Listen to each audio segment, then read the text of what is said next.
All right, we're gonna pick back up where we left off at question number 4. Okay, question number 4 deals again with the cell membrane. So question 1, question 3, all kept talking about cell membrane. Cell membrane is an important part of the cell. They tested a lot. Well, here we see in which situation would passive transport most likely, there's those words, most likely be used to remove a substance from inside a cell. And so when you think passive transport, what should you be thinking? You should be thinking a couple of things. No energy. Passive transport uses no energy. It works with concentrations. We're talking about osmosis here, guys. Osmosis. We had hypotonic and hypertonic. Remember those ring bells? We did one of your favorite labs about the egg and syrup, egg and water. So when you see passive, these things should be flowing through your head. Okay? And so, when you read through your choices, a lot of times you can throw out some of these choices because we covered everything we need to cover. So if you read something and you've never heard it, never even come close to it, it's probably not the right answer. It may sound real scientific. The substance is composed of positive ions. That's real scientific. We have never talked about anything like that. The substance is composed of large protein molecules. We talk about protein molecules, but did we talk about it with passive transport? No. So these are with C and with D, which ones we should be looking at anyway, because they're talking about the concentration of the substance is lower outside the cell than inside the cell. So there's that word, concentration. If we have a cell,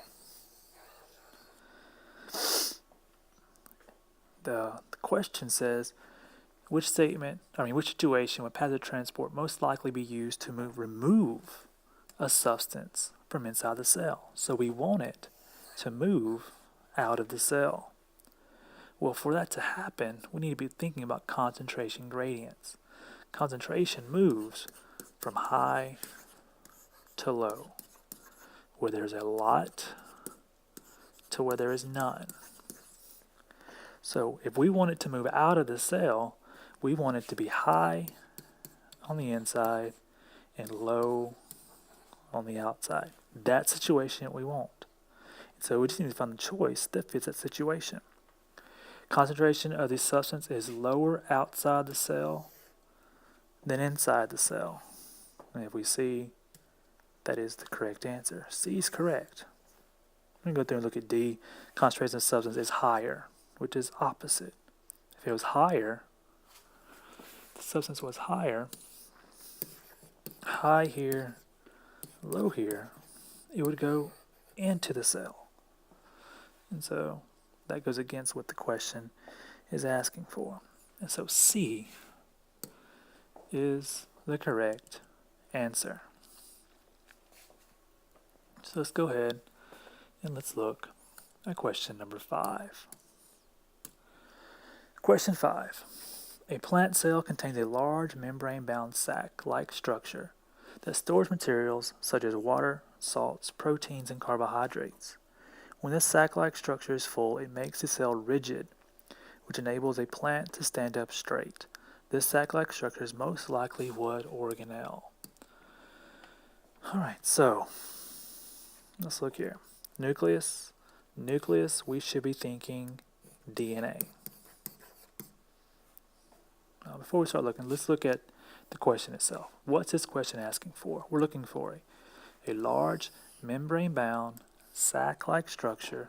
It's full of water, salts, and proteins. It makes a cell rigid. Well, the nucleus does have a membrane, but that's about it. The mitochondria also has a membrane.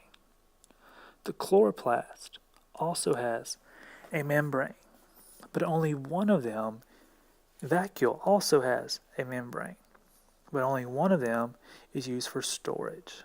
Okay, remember we drew the plant cell and you had the nucleus there. But then you'd also have this big looking water balloon looking thing, and that is the vacuole. And so when it's filled up, it's pressing against the cell wall, making it very rigid. Now, it is full of water. And so if the plant is not getting enough water, it'll start using it. And it'll use that water stored up. And so if that plant vacuole runs out of water, there's less pressure on the sides, and that cell wall sort of shrinks. So it's not as rigid. So B is going to be your correct answer. Look at there. We were right. Question C says, which cell process will move substances against a concentration gradient? If we're going against it, okay, just like before when I looked at passive, I thought concentration. When I see concentration, think passive. Passive moves from high to low. Requires no energy. These things should always be in your head together. Well, this isn't going with the concentration gradient, which is high to low, it's going against it. So I'm needing something that requires energy. Well, osmosis and diffusion are the exact same thing. Osmosis is the diffusion of water. So this and this, they're the exact same word. They're the exact same definition. They both require no energy. If we looked here, there's diffusion there also. That's the exact same one. So they're all forms of passive transport. And remember, passive equals no energy. Active. If you're an active person, you need energy. And so D is the correct answer. Got a little ahead of myself there. So D is the correct answer. Okay, we're going to stop here. We'll come back and we'll start back up on question number 7 on the next video.